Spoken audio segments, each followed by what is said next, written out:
Hey, vení a hablarlo. Conversaciones de actualidad. ¿Qué pasó esta semana? Aquí te lo contamos.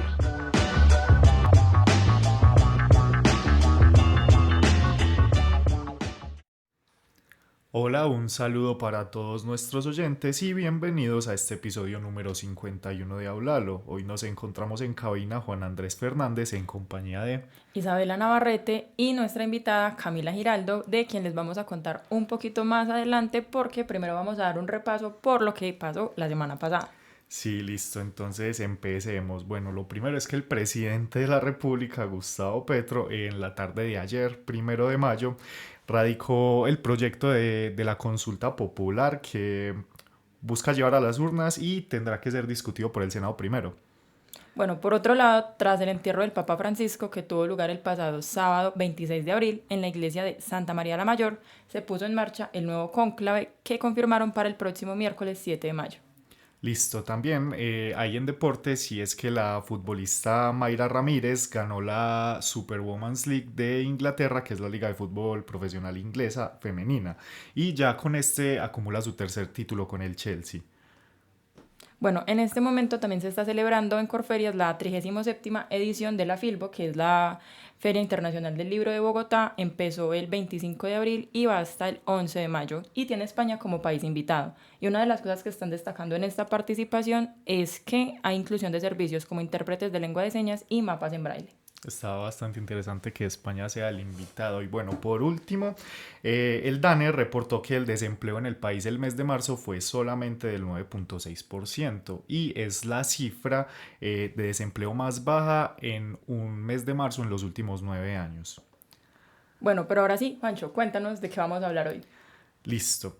Entonces ahora sí a lo que vinimos en este séptimo episodio de la cuarta temporada, conversaremos sobre un tema que ha paralizado a la ciudad de Medellín, muy importante, y es sobre las lluvias, más específicamente sobre la paralización que ha tenido la ciudad sobre las lluvias, pues a causa de las lluvias y también los damnificados que han habido. Un dato muy interesante a resaltar y muy importante es que la alcaldía hasta la tarde de ayer, jueves 1 de mayo, registró 1.143 damnificados, además de haber recomendado la evacuación a 229 viviendas en las zonas afectadas. Bueno, Juancho, Camila, les cuento que sectores como Belén Altavista, San Antonio de Prado, veredas como La Buga y la vereda Jardín fueron algunos de los sectores damnificados. De hecho, pues en Altavista también se presentó la muerte de una mujer de 37 años y su hijo de 13 años que hasta, no sé si ayer o antier, todavía estaba como desaparecido, pero pues ya encontraron y pues pasó eso, ¿cierto? Por otro lado, también ha colapsado la movilidad, no solo terrestre, sino también aérea, porque el aeropuerto Enrique Olaya Herrera, como los soterrados de Parques del Río, la carrera 70 y la calle 80, se vieron obligados o a cerrar prácticamente sus operaciones o a retrasar vuelos o otras actividades de la gente que se tenía que movilizar por la ciudad o tenía que salir de la ciudad y pues no ha podido hacerlo. Listo, para hablar del tema trajimos a nuestra invitada Camila Giraldo, que tiene un perfil bastante interesante y bastante especializado. Es administradora en salud y especialista en innovación para la transformación social y ambiental y además es directora general de la corporación Las Marías al Aire, una plataforma de gestión del conocimiento, salud ambiental, géneros y derechos humanos. Pero ustedes estarán preguntando por qué decidimos hablar con Camila. ¿No te estás preguntando por qué decidimos Sí, hablar con claro. Camila? Precisamente porque en este hablarlo queremos entender más el impacto social que están teniendo estas lluvias en las comunidades y pues cómo se están desempeñando también las entidades gubernamentales con el acompañamiento y los damnificados a los diferentes sectores de la ciudad. Entonces ya después de esta introducción tan larga, Camila, ¿cómo estás? Buenos. Hola, buenos días. Muchas gracias por la invitación que me realizaron para conversar hoy en Hablalo. Y estoy bien, gracias. Me alegra mucho, Cami. Listo.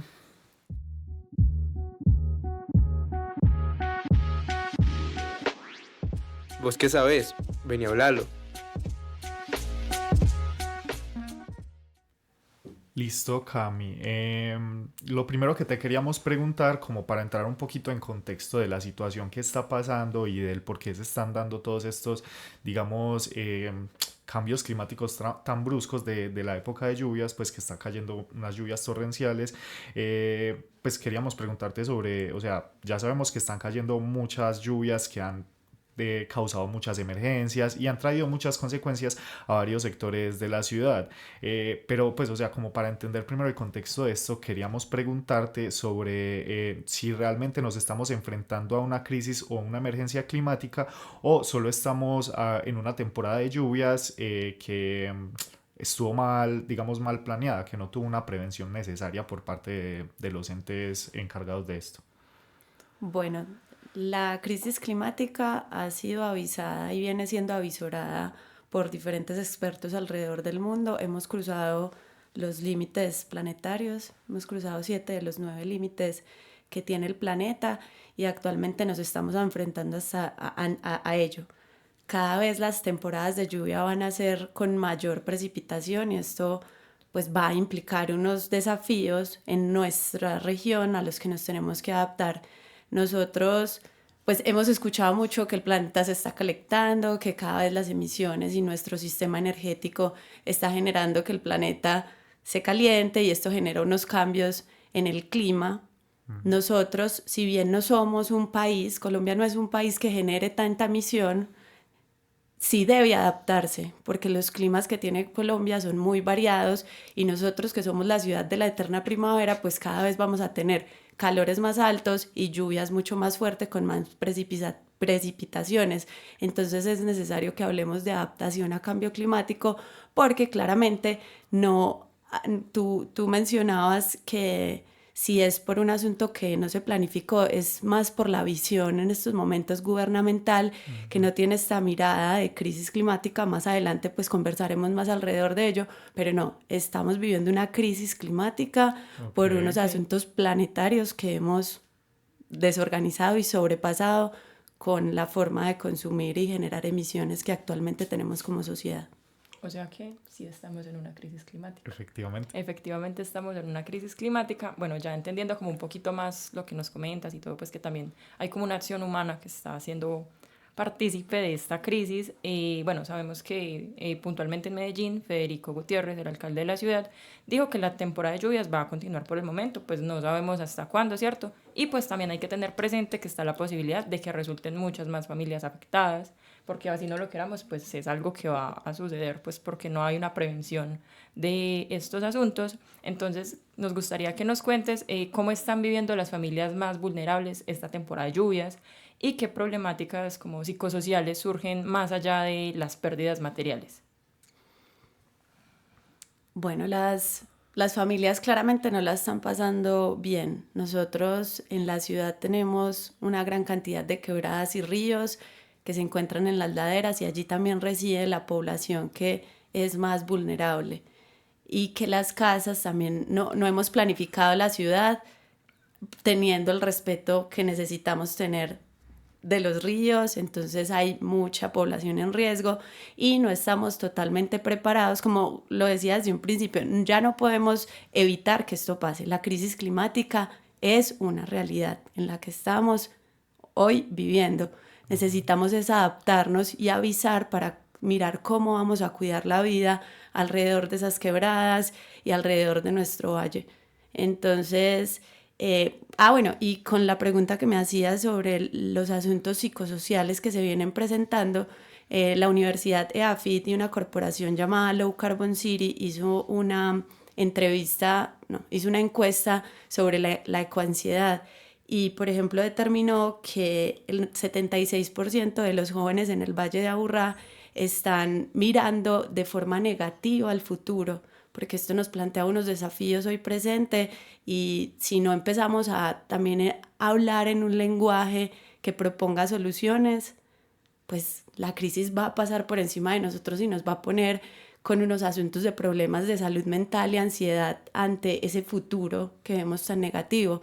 Entonces, también la invitación desde mi actuar como salubrista y desde la Corporación Las Marías al Aire ha sido como, venga, generemos lenguajes que propongan soluciones, pensemos en soluciones ante esta crisis y cómo nos vamos a adaptar comunitariamente para sobrellevar esta crisis. Claro, antes de seguir conversando, yo quiero que, pues, o sea, expliques un poquito este concepto de la ecoansiedad. ¿Cómo es eso? O sea, ¿cómo funciona? ¿Cómo se desarrolla? Para saber si hacemos parte de esparce? esos jóvenes que tienen Que sufren de ecoansiedad. ecoansiedad. Bueno, hay diferentes encuestas y métricas que han tratado de abordar la ecoansiedad y es preguntarte como cuando ves las noticias, ¿qué sientes? ¿Sientes en un grado de estrés y ansiedad eso cuánto te genera estrés? Y bueno, y hay otras preguntas que empiezan a definir y a saber si estamos ecoansiosos con lo que está pasando, cómo es tu percepción de futuro, que también la invitación a que se lo pregunten, cómo es su percepción ahora que están estudiando con el futuro, cómo asumen un día, es detenernos también a pensar, esto de la ansiedad nos llama como a detenernos a pensar y a sentir en el cuerpo, venga, yo como viví hoy en la ciudad, cómo sentí que iban las personas, porque las dinámicas de movilidad claramente cambian cuando hay un evento climático en el Valle de Aburrá. Claro, Claro. y siguiendo como con esta línea, ¿cómo se relaciona, digamos, esta crisis climática con la salud pública en cuestión de los lugares que son, digamos, más, no sé, que tienen más, pues que tienen mayor tendencia a tener condiciones precarias? Bueno, desde la salud pública planteamos que es muy importante que esta mirada tenga, que la crisis climática se aborde desde una mirada de derechos humanos, porque debemos pensar que hay familias que no tienen recursos y llegas a la ladera y además cerca a un río para poder acceder a este recurso natural y bueno, también estás en una situación de riesgo y hay además unas desigualdades en todo tu contexto, en cómo vives, que te están enfermando, que están definiendo, porque las formas en las que vivimos definen también las formas en las que enfermamos y morimos. Entonces muchas de esas personas que por su situación económica llegan a sitios de riesgo, pues también tenemos que entender que son seres humanos y mirar cómo ponemos sobre la mesa que la vida debe ser la prioridad y no únicamente el asunto económico. Cómo priorizamos el bienestar y la calidad de vida de esas personas que están en zona de riesgo. Y eso solo se va a poner de primeras si el enfoque de la crisis es de derechos humanos. Claro, de Ok. hecho les cuento que, bueno, uno de los sectores que mencionaba ahorita que está como más afectado es San Antonio de Prado y han habido como deslizamientos de tierra, pues están bloqueadas las vías, incluso hay familias que empezaron la semana teniendo un hogar y pues están terminando la semana sin un hogar. Asunto que también me parece un poco preocupante porque es como, bueno, o sea, llega la gente, llegan las entidades gubernamentales y bueno, vamos a resolver desde la infraestructura. Pero entonces también, ¿cuál es la voz de las comunidades y qué es lo que está pasando ahí, no?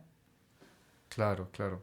Pues es como, o sea, una cuestión muy, no sé si puede ser, o sea, se puede llamar descuido por parte de, digamos, estos entes gubernamentales que están encargados de regular eso, pero sí, o sea, sí es algo que lo deja a uno muy preocupado. Es como, o sea, ¿cómo es posible que, pues, gracias a esta crisis climática haya personas que empiecen su semana con una casita, con un hogar y la terminen sin él? O sea, es algo muy preocupante, la verdad. Y allí quisiera añadir algo y es como lo colectivo nos soporta, cómo la comunidad se organiza para que dentro de ese barrio haya un soporte para esas personas, porque lo que necesitamos es cuidarnos también como especie, cuidarlo vivo. Claro, o sea, ahí es donde llegan, pues, o sea, lo conocemos mucho, es que llegan los vecinos y es como, bueno, ¿qué pasó? ¿En qué te podemos colaborar? Y en esa misma línea de lo que venimos como conversando acá, pues sabemos que hay desalojos, que hay alertas y como decíamos ahorita, esto va a seguir sucediendo, así no lo queramos porque pues es una crisis, como Camila nos lo decía, entonces también nos gustaría saber qué tipo de soluciones comunitarias o innovaciones sociales se están gestando o podrían gestarse desde los barrios más afectados y pues también desde tu conocimiento, desde la corporación. Bueno, de hecho hay varias instituciones que trabajan con laderas creando capacidad comunitaria. Se pueden poner sensores para mirar el nivel de los ríos, generar grupos de WhatsApp. Lo que es importante para atender la crisis es comprender cuáles son los riesgos que tienes en el territorio y cómo te articulas comunitariamente para, como lo estoy mencionando, lo colectivo soporte la crisis, porque también no solamente la capacidad del Estado se queda corta ante una crisis que cuántos puntos detonó. Fue el jueves o el miércoles, nos levantamos martes. No estoy segura. Ok, nos levantamos con un montón de noticias y habían varios puntos de la ciudad colapsados y la capacidad estatal, pues también son humanos trabajando. Fue el martes. Y el martes, asumiendo, Fue el martes. asumiendo unos roles estatales y no, la capacidad humana no es suficiente para llegar a todas esas áreas y tampoco la capacidad económica del Estado lo es. Entonces, por eso también allí es importante hablar de una gobernanza territorial donde los vecinos estén organizados para soportarse colectivamente, que las acciones desde la salud pública buscan eso, es como creamos capacidad colectiva para que la salud se proteja entre todos. A mí me gustaría saber, antes de continuar, si has conocido de pronto casos específicos o en comunidades específicas que pues en este momento de la crisis hayan como hecho lo que tú estás mencionando, como soportar la crisis. Específicamente de esta noticia no tengo conocimiento, pero sí sé que el movimiento de laderas se organiza para soportar lo comunitario. También en Moravia hay procesos que soportan las crisis y las emergencias, y también pues yo creo que las redes sociales en estos momentos sirven mucho para hacer ese SOS que nos permita también ayudar a otras personas por medio de las redes sociales. Claro, porque pues o sea, uno ha visto mucho en Facebook, Instagram, inclusive en X ahora, sobre, no sé, o sea, donatones o pues lugares o sea, como, donde están recogiendo como insumos para llevar a las comunidades. sí, pues o sea, como todo digamos no sé si llamarlo círculo de apoyo grande, pues o sea, que se está creando en redes sociales pues o sea, para apoyar a esos lugares damnificados y a esas personas que han sufrido a causa de los derrumbes o de la pérdida de cualquier cosa, persona, cosa material, no sé. Entonces sí, pues o sea, también como siguiendo un poquito esta línea, la alcaldía de Medellín instaló un puesto de comando unificado PSU en el corregimiento de San Antonio de Prado, digamos pues para precisamente coordinar estas acciones que no sé, o sea, como que involucren apoyar mucho a los afectados, caracterizarlos, ayudarlos, formar una red de apoyo con las personas cercanas a ellos. Y queríamos preguntarte sobre cómo se articula el acompañamiento de diferentes organizaciones con los sectores más afectados en medio de esta emergencia. Bueno, las comunidades, las organizaciones sociales, muchas tienen raíces territoriales, y yo creo que eso es lo que la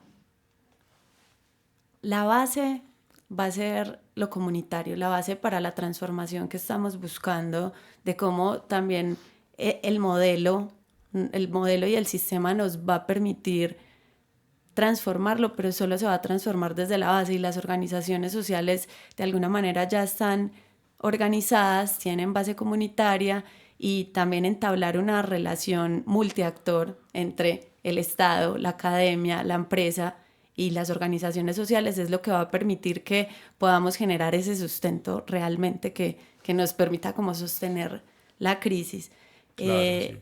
Y también quería como añadir que desde las organizaciones sociales se hizo un manifiesto por la acción climática y la vida para generar un proceso de incidencia en el plan de desarrollo en estos momentos de la alcaldía, y se hizo una propuesta directa exigiendo y manifestando que esta crisis necesitaba recursos y necesitaba una visión de atención desde los derechos humanos, porque sabemos la dimensión del problema. Sin embargo, en el plan de desarrollo, la visión que se le ha dado a la emergencia climática es una visión de gestión de riesgo. Okay. Entonces, lo que se hizo fue invertir, lo que se está haciendo en Medellín es invertir más recursos para bomberos, por ejemplo, y no para procesos de base que nos ayuden a soportar la crisis. Claro, y miren que eso también me parece como un poquito, no sé si problemático, pero sí como también un descuido en las comunidades. Porque, pues, o sea, es importante, obvio, desde la infraestructura, hay que invertir en bomberos, hay que invertir en todas las personas, en arquitectos, qué sé yo, pero, o sea, como que también se están olvidando de que hay personas y de que no son simples cifras lo que estamos con lo que estamos tratando. Claro. O sea, sí, es una vida, son 2 vidas en comparación de muchas vidas, pero siguen siendo vidas que podríamos prevenir que se pierdan precisamente si se viera como el enfoque que precisamente estamos hablando acá.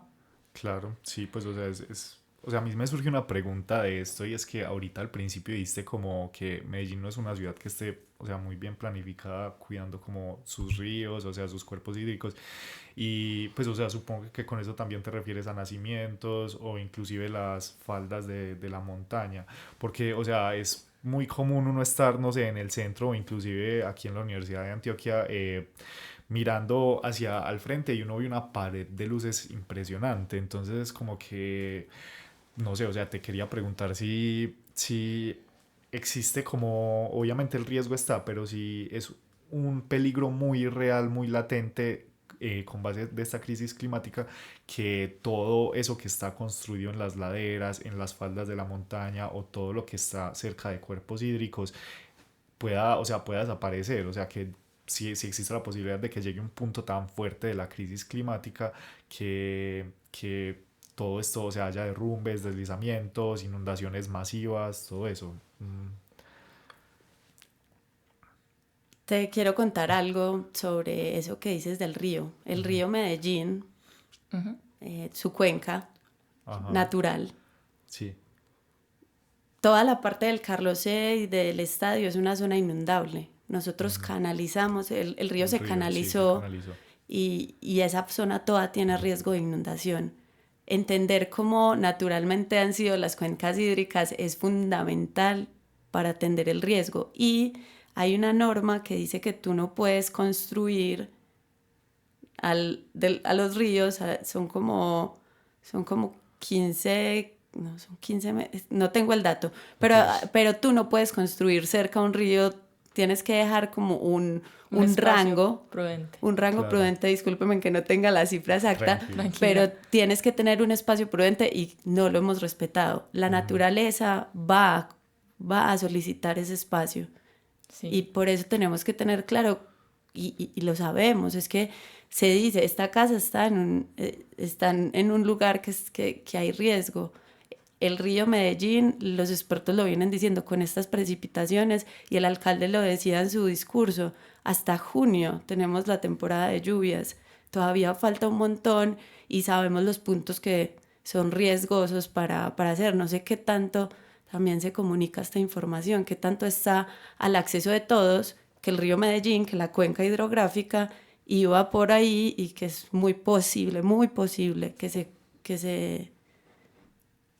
inunde, que se desborde por ahí. Saberlo puede prevenir y salvar muchas vidas. Claro, además de pues que es una zona donde siempre nos encontramos con inundaciones y pues ahí está la explicación que sí nos hacía como falta, o sea, el río tiene una prudencia que no estamos respetando. Y el río iba por ahí, como lo canalizamos, incluso esa zona era como de lodo. Ah, queda uno más tranquilo.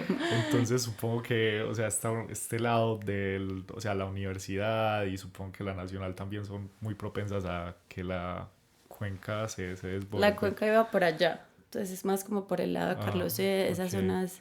Ok, bueno, todavía no estamos, creería uno que todavía no estamos en riesgo. Creería uno. Bueno, veníamos hablando como mucho de este asunto, perdón, institucional, y bueno, como también lo que está pasando en medio de la emergencia y demás, pero te queríamos preguntar es qué sientes que está faltando en la respuesta institucional, ahorita que nos mencionabas como el pliego, todo, o en la forma en cómo se está abordando esta crisis desde lo público, ¿cierto?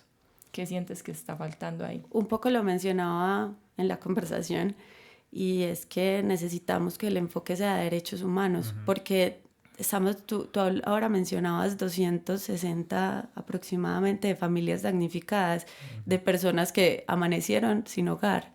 Sí. Y si no miramos que ahí hay unas personas, que puede ser mi tía, que puede ser mi mamá, que si no nos ponemos a mirar y abordar la crisis de esa manera, pues simplemente va a ser recupero por un momento y no va a ser un asunto de transformación. Esto nos va a implicar una transformación del modelo económico, de las formas en las que emitimos, porque nos va a llevar hasta un límite que que vamos a tener que repensar cómo hacerlo. Y justamente esa es la proposición desde la salud pública. Venga, es que se pueden hacer maneras para crear capacidad, para que hablemos de los ríos, para que retomemos esa conexión entre nuestra salud y la salud de la naturaleza, porque parece que nos hemos desconectado de cómo habitamos el territorio, de cómo habitamos un ambiente que es natural, porque finalmente la ciudad tiene un montón de naturaleza, pero cómo lo hacemos con respeto, porque hay una interconexión y una interdependencia directa de ese ambiente que habitamos, que es uno de los postulados de la salud ambiental. Yo cómo me relaciono con esa naturaleza de la que dependo también. Claro. Listo, Isa, ¿tienes alguna Sí, otra pregunta? sí, tengo otra pregunta. Dale. Es algo que estabas mencionando ahorita y es, digamos, qué tipo de propuestas pueden existir desde la salud pública para enfrentar esta crisis climática. Bueno, una de ellas es poner alertas comunitarias, generar procesos de apropiación social del conocimiento que faciliten esa articulación. Esto es sistémico. Claro. Okay, Y claro. nos pone a todos a que conversemos y en un territorio, y también a volvernos seres más activos en nuestra comunidad para cuidar la vida. Entonces, también la salud pública lo que busca es también generar conversaciones en el territorio que puedan articular las capacidades de la empresa, del Estado, de la academia. Creo que necesitamos más eso, tener conversaciones para proponer soluciones, porque no es que tengamos la solución de, vea, eso es lo que usted tiene que hacer para que nos salvemos. La crisis climática es un asunto sistémico y también por eso nos va a implicar que las soluciones sean complejas y se adapten a los contextos territoriales. Yo no puedo decirte que aquí va a servir lo mismo que acá por la universidad, va a servir lo mismo que sirve en la comuna, en la montaña. Son contextos muy diferentes y hay que leerlos primero y ponerlos a conversar para generar las soluciones con la primicia de que vamos a cuidar la vida. Creo que cuando uno llega a un territorio y plantea hay estas problemáticas y salen muchas ideas, las personas tienen procesos de huertas comunitarias, de compartir vecindades, no sé, pero necesitamos volver a la raíz de lo que nos hace humanos para conectarnos y generar las soluciones sistémicas. No tengo la vara de las soluciones esto, no, haga esto. Claro. No, pero Plana. hay una ruta que se podría seguir y me parece O sea, importante. Juancho, ¿tienes otra pregunta? Yo creo que aquí podemos finalizar la conversación hoy. Muchas gracias, Cami, por acompañarnos en este episodio número 51 de Háblalo. Muchas Ustedes gracias, por la Cami, por invitación. estar acá con nosotros. Gracias. Oe, háblalo.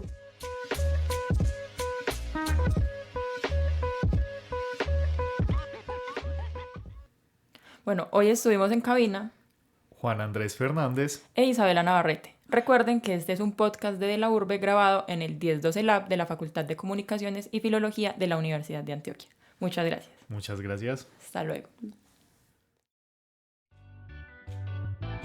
Recuerda seguirnos en nuestras redes sociales como @delaurbe en Instagram y TikTok y @delaurbe_lab en X. Además, podrás ampliar todo el contenido en nuestro sitio web.